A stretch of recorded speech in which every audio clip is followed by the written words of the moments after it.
ஆர்வம் அதில் போய் பார்க்கணும். அந்த சைல்டுஹுட்லேருந்து அடலசன்ஸ்க்கு போகும்போதோ இந்த பருவ மாற்றம் அடையும் போதோ சில வேகம்லாம் வரும்.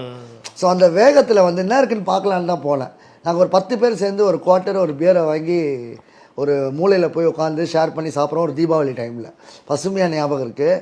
அந்த டைமில் சாப்பிடும் போதோ அதில் 8 பேர் இன்னி வரையும் குடிச்சிட்டு இருக்கிறான் சார். இன்னி வரையும் குடிச்சிட்டு இருக்கோம் அளவா. அவங்களும் இந்த ரீஹாபிலிட்டேஷன் போயிட்டு தான் வந்து நோ அவங்களும் எந்த ரியாபுக்கும் போகல. அவங்களுக்கு எந்த பிரச்சனையும் இல்லை. அவங்க அளவாக குடிக்கிறாங்க. அவங்களுக்கு அந்த அளவு தெரியுது, போதும்னு சொல்ல தெரியும். அவங்களுக்கு அந்த தைரியம் இருக்குது. எனக்கு அந்த தைரியம் இல்லை.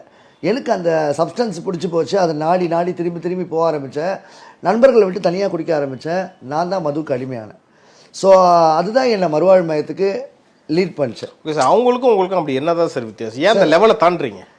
ஸோ இதுதான் சார், அதாவது அவங்க நார்மல் பர்சன் சார். நான் நார்மல் கிடையாது, ஐ எம் அப்நார்மல். அதாவது மனதளவில் நான் ரொம்ப வீக்கான ஆள் சார்.